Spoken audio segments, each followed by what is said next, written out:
بسم الله الرحمن الرحيم الحمد لله رب العالمين الصلاة والسلام على سيدنا المرسلين وعلى آله وصحبه أجمعين. Assalamu alaikum wa rahmatullahi wa barakatuh. Dear brothers and sisters, it's lovely to meet you again after Eid, and today I'm just going to take you through a very quick talk on relaxing the lockdown, inshallah.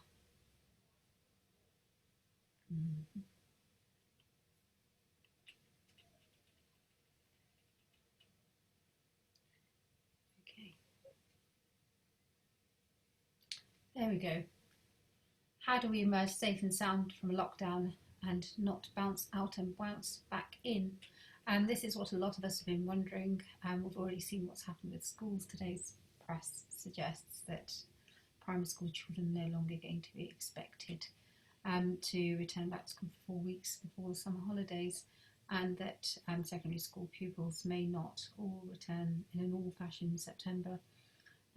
So, I think the key is that Allah subhanahu wa ta'ala wants us to slow down and make changes in our hearts and our lives with the daraj, with gradualism. And, how do we embrace these changes and how do we come out in a measured fashion? So the first thing is, why are we relaxing the lockdown? Has the virus gone away? Well, actually, the truth is that the virus hasn't gone away. The virus is still there. And it probably will be the new kid on the block for some time to come. In fact, the chances are that we will not be able to eradicate it, or that it will not eradicate itself naturally, and that we have to wait for a vaccine. And there are, alhamdulillah, there are currently vaccine trials going on, I believe, at Oxford University and other places. So perhaps, inshallah, there is hope there. But in the meantime, the virus is still around, which is why we need to make sure that we exert caution and don't get too excited about the removal of the lockdown measures. However, the thing that has allowed the government to take this stance is that something known as the R number is now currently below 1. And the R number is basically a measure of the number of people that one infected individual is likely to pass the disease on to. So coronavirus typically has an R number of 3, meaning that one person would infect 3 people. Those 3 people would then infect another 3 people each, and so on and so on, which is why the virus can spread very rapidly and affect those people that are vulnerable very quickly. At the same time, currently it's thought that the R number is less than 1, which means that the spread of the virus should be plateauing or slowing down completely. However, removal of the lockdown could show a change in the R number, and if it goes above 1, that means that the virus is on the increase again, and people will get very sick. And in fact, a lot of the scientists currently think that the R number is actually on a knife edge, and it's very close to 1. Some people say it's 0.7, some people say it's 0.9, but the bottom line is that it's close to tipping point, which is why it's very important for us to take these measures. So if the lockdown if the virus hasn't gone away, why are we lifting the lockdown? Well, there are a number of reasons why the government has decided to do this, and then there are other reasons that I think we are all feeling. So the first thing is the economy. So the government is worried that if we stay in lockdown for too long, it will have very difficult consequences in terms of damaging the economy with unemployment, homelessness, and civil outlaw becoming possible problems, and they believe there's a fine line now at this stage between making sure the country can get back and running, although of course preservation of life should always come first, really. They've also said, or had also previously said, they would not lift the lockdown unless there was enough capacity in NHS hospitals to cope with sick patients, and that there should supposedly be adequate PPE. What we do know is that the number of hospital cases of people with coronavirus has fallen significantly compared with where we were, say, a month ago, and even on last week. However, this is something that's likely to fluctuate, and remember, just having space in an NHS hospital bed doesn't necessarily mean that it's not indicative of the outcome. The third thing is that the virus is thought to be declining in all parts of the UK, according to SAGE. Now, SAGE is the government body that looks at, that informs the government regarding the R number and whether the viral rate is going up or down. However, this is slightly controversial, and it is thought that perhaps in some areas, according to some bodies, depending on how they're measuring, that perhaps the virus number is around 1, the R number is around 1. But overall, the consensus is that the virus is thought to be declining in all parts of the UK. But whether this is a result of the lockdown or people being cautious, I mean, that's likely to be contributing to this. So these are the government's reasons for lifting the virus. But we've seen people have taken things into their own hands. They're wanting to go to beaches, they're having big garden parties and barbecues, and I've never quite seen the parks packed out the way that they are. And I wondered what people have been doing all these years instead of going to the park. We can see that people are mentally and emotionally struggling with the lockdown now. They've had enough, and they are wanting to get back to normal, even though the normal will never be the same as before, certainly not for a long time. So perhaps there is also a certain impatience. Perhaps people's mental health and well-being is becoming more of a priority. And as human beings, we have a need for love and connection, for touching, holding, stroking, caressing, and having face-to-face contact. So there could be lots and lots of reasons why the lockdown is being lifted, either at a political level or at an emotional level. So this is a quick recap. How does the virus spread? Well, the virus spreads through respiratory droplets, so through coughing, sneezing. If you go for a jog and you're panting, you may be shedding more of the virus in your breath, and the simple act of breathing could be spreading virus. If you have coughed or sneezed on an object or somebody else has, the object could become contaminated. And we also know that the virus is shed in the stool, so it can be shed for up to 6 weeks in the stool. And we'll talk a little bit more about that later. How long does it hang around? Well, that could be anything from minutes to hours to days. On certain surfaces up to 72 hours, other surfaces 3 hours, but that is slightly academic. The key thing is that we need to be aware that it can be spread through touching and through sneezing. And breathing and through our stools. So we need to incorporate these measures when we're keeping safe. And of course, when we're trying to keep safe, we need to prioritise the vulnerable people in our community. So it may not be about ourselves, but it may well be about other people who have less resistance to the virus. So this is especially important. Age is probably the biggest determinant of complications. And we know that people over the age of 80 years have a 60% or a very high death rate if they catch it. And certainly as we get older, our risk of complications is more significant. So people over 70 are certainly a high risk category.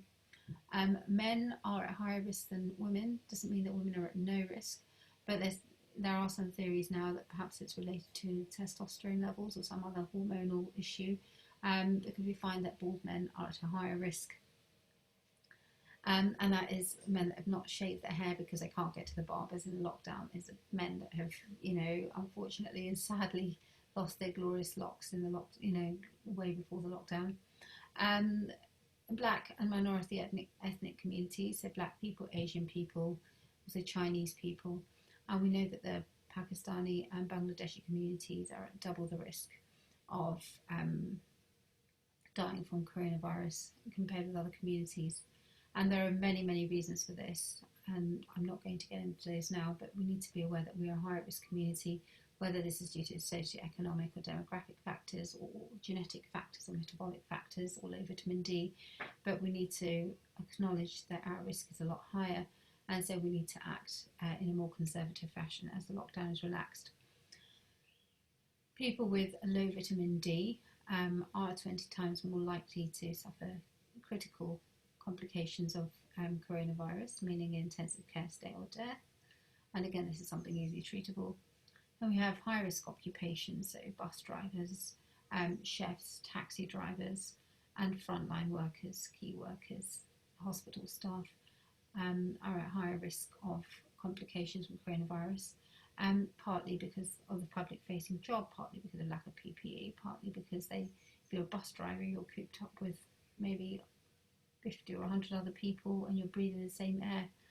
So sadly, these key workers are at high risk. And then we have people with underlying health conditions such as diabetes, high blood pressure, or on immune suppressant drugs, or in the shielding categories. Again, they're at high risk of complications. There is a tool on QDR Health that you can go and assess your own health at your own risk, but it might be more relevant if you're having a difficult discussion around social distancing, to use this tool to have a more informed discussion around whether it's safe for you to meet with certain people, or particularly older relatives. So how can we keep safe? I think prevention is always the key. And the biggest and most effective form of intervention is social distancing, which is probably going to be our new norm for some time until we have a vaccine. And we know that this is more effective than any mask and any form of PPE. But when we put all the measures together, social distancing, the hand hygiene, the masks, we find that we bring the risk right down to a very minimal level. So when we are keeping social distance, we should aim to be at least 2 meters apart from other people. And I've included here a link to a very cute video. So this is really useful to share with children. It was something that was shared at school. But I'm just going to click it and show you a little bit of the video.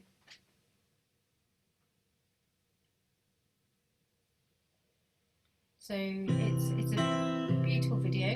Hedgehog and tortoise were best of friends. They wanted to give each other a great big hug, but they weren't allowed to touch. Don't worry, said Owl. There are lots of ways to show someone you love them. Hedgehog tried a wave. That made Tortoise smile. Tortoise made a funny face. That made Hedgehog laugh.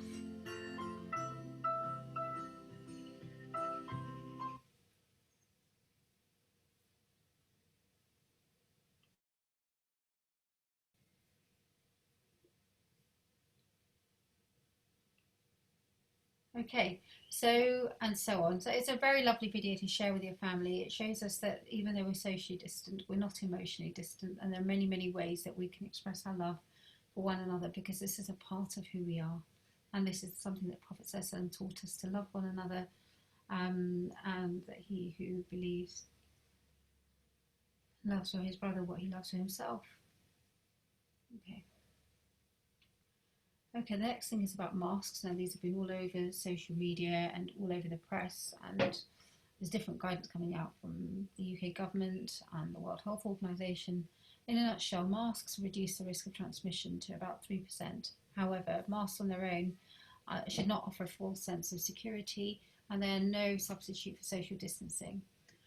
Cotton masks are probably the most useful in terms of if both people are wearing them, especially in public areas. If you are going to a busy park or you're going shopping, just wear your mask at those times, and remember to wash your mask just like you would wash your underwear. The World Health Organization actually advises medical masks for the over 60s, so that's something to bear in mind. Having worn masks myself, especially medical grade masks, it's hard to wear them for long periods of time, so you may still find that your shopping trips need to be very succinct. And again, I think that it's being aware that, sometimes if you're wearing masks for prolonged periods, it's not advisable, and it's certainly not advisable to wear them if you're in a hot, humid environment, or if you are working out, as there have been with people collapsing just from not getting enough oxygen. So remember the importance of, still avoiding public areas, maintaining social distancing, and wearing masks where necessary. The other pillar is hygiene. Alhamdulillah, we're very blessed to have our 5 times daily wudu and ghusl, and those things are so inbuilt for us. And the number of times Prophet ﷺ advised us to wash our hands before and after meals, when we go to the bathroom, and we should still be washing our hands frequently. We should also be wiping down doors, handles and surfaces, and when we're flushing toilets, we should make sure that the lid is down before we press the flush, and then we should wipe down the seats and all the bathroom surfaces afterwards, simply because the contents of the toilet pan can be aerosolized and contaminate other surfaces. Social meeting, so lots of new guidance coming out from the government almost on a daily basis. I try to simplify my own understanding here, which is not going to be completely religious about what they've said, because it's so variable and confusing. But we have to remember, as a high risk group, we need to take a more conservative stance. And I think the best thing here is it's impossible to completely live in a shielded way in complete lockdown forever and ever. However, there are some ways that we can work with this through some pragmatism and through using the risk assessment tool and using our own intelligence. So one way is that you could create your own bubble. So, you know, there are always all those people you never like to meet, but you have to. Well, this is your chance to just kind of keep them on the fringes and say, well, you know, we're not able to meet. That's just on an aside. But really, you can decide to meet up with, you know, create a bubble with perhaps one other family or certain, you know, that's maybe similar to yours, or that, you know, so that it allows you to kind of mix with them in a slightly more relaxed fashion. And you decide who will be in that bubble. Whether or not they're in your bubble, try and keep meetings to a maximum of 6 people at a time, from 2 households, one of which is your household and the other household, and keep any meetings outdoors rather than inside, and keep a 2-metre distance. If you have created your bubble, you should not meet them every single day, rather meet them once or twice a week, and that should be enough. It should allow your children perhaps someone to play with outside and for you to have some social interaction, and perhaps some support, for example childcare or other options. It may open up some more options for you.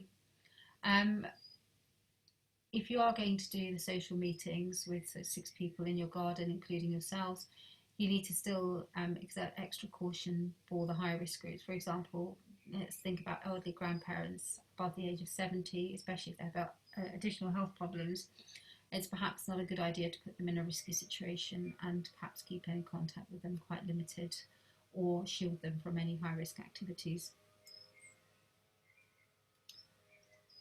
The other thing is test and trace. So there's been lots and lots of information about this, and a strong government driver to test more and more people. Testing is supposed to be our weapon of choice here in tackling coronavirus. If we know the numbers, then we are actually better informed and can lock down perhaps certain parts of the country, or you know, implement some kind of localized measures. So if you've been in the BLM protests, you need to self-isolate or quarantine for 14 days. If you develop any symptoms, you should quarantine for 7 days at a minimum. So that's 7 days of mild symptoms. If you have ongoing fever, you should still be quarantined and not come out after 7 days. Household contacts for the index case for the person who develops symptoms should quarantine for 14 days.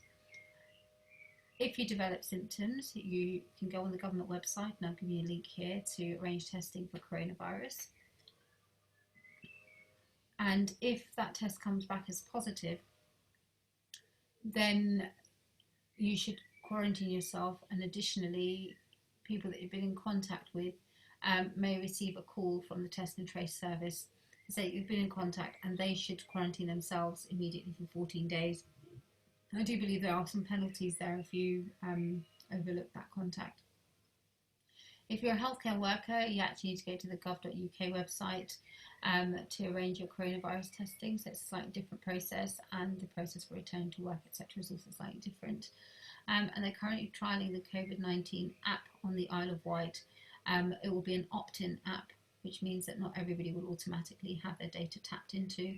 And of course, there are issues around security and control of data and various things. However, it is an opt-in, and it may give us a lot more information around coronavirus, but it's not yet available on mainland UK. Okay, so this is probably the most important slide of all. It's about self-care, and you've probably heard me say this lots of times, but these are the things that we can do to keep ourselves well and protect ourselves from getting unwell with coronavirus. Firstly, there's a lot of evidence around vitamin D, so everybody here should be taking at least 1,000 to 2,000 units of vitamin D daily. There are also trials into other holistic supplements such as vitamin C, which may be antiviral, turmeric may be antiviral, and into omega-3. But we don't have that data for sure as yet. Animal studies have suggested that they may be effective and certainly unlikely to come to any harm as a result of taking these supplements. Exercise is really important, not just for bringing down inflammation, which is a big problem in the sort of multi-organ attack that we see in coronavirus, where the lungs and then the rest of the organs get inflamed. And it's also very good for mental well-being, and it helps us to basically take away stress levels and manage the lockdown a lot better. We should also aim for a healthy, balanced diet, aiming for metabolic health. So this would involve avoiding sugary processed junk foods and trying to take a low-carb approach, as I mentioned in some of the previous talks. Make sure you get 8 hours of good quality sleep, so that's no screens an hour before bed. Meditation is, again, very wonderful, not just for taking away our stress, which helps to boost our immune system, but also for transforming our genes. It has an epigenetic effect, which can actually change the length of something called telomeres, so change the length of the chromosomes, and it's associated with lifespan, and that's passed on through our genes to our children. So it is something to think about, and alhamdulillah, people that have strong faith have, inshallah, better outcomes from all of life's challenges. Allah subhanahu wa ta'ala says that He's put us on this earth لِيَبْلُوَنَّكُمْ أَحْسَنُ عَمَلًا, to see which of us is best in action. So it's remembering that these times we turn to Allah subhanahu wa ta'ala, ista'inu bis-sabri was-salah, seek help with patience and prayer, and that this is an essential part of our self-care and our spiritual journey. There's gratitude journaling, which helps us to count the favours, even though things are hard or we're not seeing people as we want to in the usual kind of capacity, but it allows us to count the blessings of our loved ones being alive, of being in good health, of having warmth, security and shelter, and all the little things in our daily lives that we would otherwise overlook. I remember, as I said before, this is about social distancing and not emotional distancing. And we've got lots of ways of sending a hug and sending our love without being in physical contact, because we love others as we love ourselves. Okay, so in summary, what I want to say is that this is really, it's not a lockdown on our love, it's not a lockdown on our hearts, it is really bringing our hearts together, inshallah. This lock will be lifted soon, but we have to be patient. We have to maybe wait for the vaccine or wait for the virus to die down. We need to be responsible so that we don't put more vulnerable people at risk. And inshallah, we come out in a very safe and measured way from the lockdown. So with that, I'd like to conclude. I'd like to say, inshallah, everybody keep safe, keep sensible, make sure you go out for your daily walk, make sure you use a mask where you need to, and really look after yourselves, and love and style. Okay, take care. I hope you enjoy this video. If you find any benefit, please share it, so that the only way we can really get this message out is by going antiviral, really. So thank you all for your support. Okay, ma'as salama.